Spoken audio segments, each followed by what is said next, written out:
For just 72 seconds, we overheard something from deep, deep space. Something so loud, so clear, and so perfect that it seemed absolutely impossible. And then, nothing, just silence. Today we are cracking open one of astronomy's greatest unsolved cases, the wow signal. So, let's jump right in. This right here is a recreation of the piece of paper that completely rocked the scientific world. Picture this, it's 1977, and astronomer Jerry Ehman is just sifting through stacks of mind-numbingly boring computer data from a radio telescope. Then he sees this sequence, 6EQJ5. In a moment of just pure, unadulterated shock, he grabs a red pen, circles the code, and scribbles one single word in the margin, wow. And let me tell you, he had every reason to be stunned. All right, let's set the scene.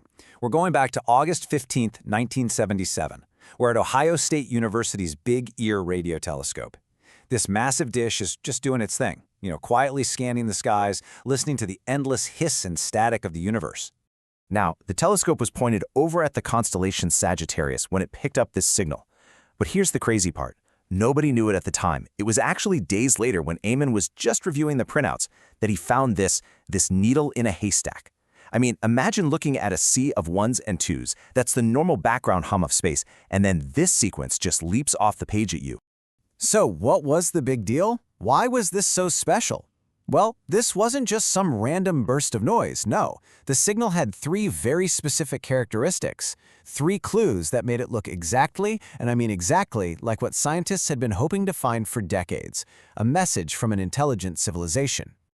Okay, so clue number one was its raw power. This thing was loud. At its peak, the signal was over 30 times stronger than the regular ambient background radiation of deep space. This wasn't a whisper, this was a shout across the cosmos.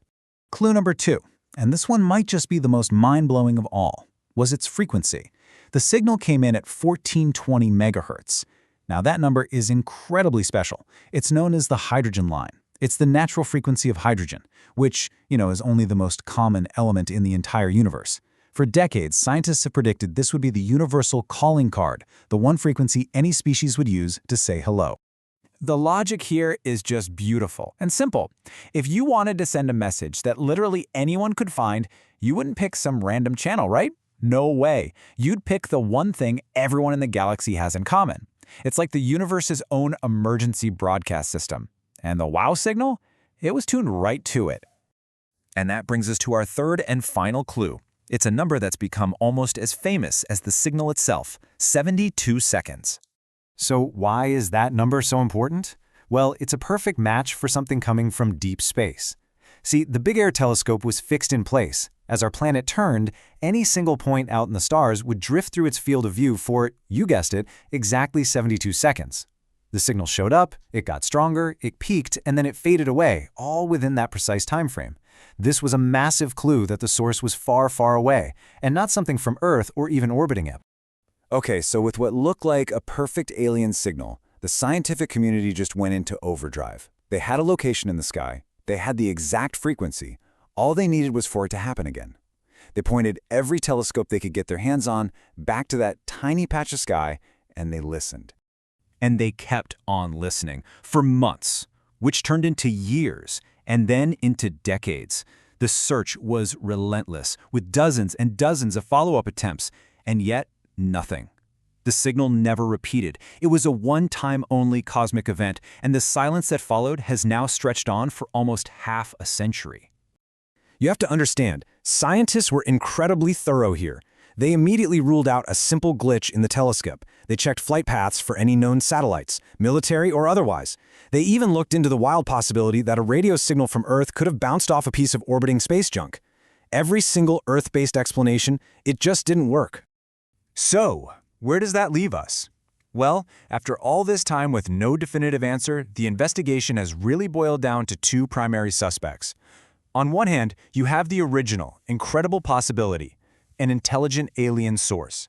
And on the other, a much more ordinary, natural explanation, a couple of passing comets.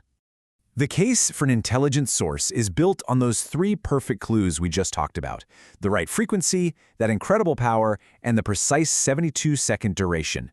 But then, in 2017, a new theory popped up. An astronomer realized that two comets just happened to be passing through that exact part of the sky back in August 1977. And since comets drag these massive clouds of hydrogen gas around with them, maybe, just maybe, the telescope picked up their natural radio signature. But the comet theory has some serious problems of its own. For starters, the signal was really sharp and focused, not the kind of broad, fuzzy signal you'd expect from a diffuse cloud of gas. But here's the real kicker. The Big Ear telescope actually had two receivers, or horns, that scanned the sky right next to each other. A slow-moving natural thing, like a comet, should have been seen by the first horn and then a few minutes later by the second one. The wow signal? It was only seen by one. And so, here we are.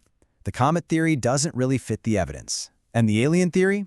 Well, that requires a huge leap of faith, especially since we've never heard from them again. The case file, after all these years, remains wide open. What's really fascinating is the journey of the man who started this whole thing. Jerry Ehman, the guy who excitedly wrote "wow" on that printout, he actually became more skeptical of the alien idea over time. But even he had to admit that no natural explanation, including the comments, has ever fully and satisfactorily explained what the Big Ear heard that night. I think this quote just captures the heart of the whole mystery perfectly. It was a brief, tantalizingly perfect message that seemed to check every single box for a deliberate signal, and it was followed by a silence so deep and for so long that it just makes that original signal even more baffling. Think about that. Was it a beacon from a civilization that's gone now? A 1 in a trillion fluke of nature we just don't understand yet? Or was it simply the one and only time we happen to be listening at the exact right second? We just don't have the answer, and that signal, that 72-second mystery, remains one of science's most profound and unanswered questions.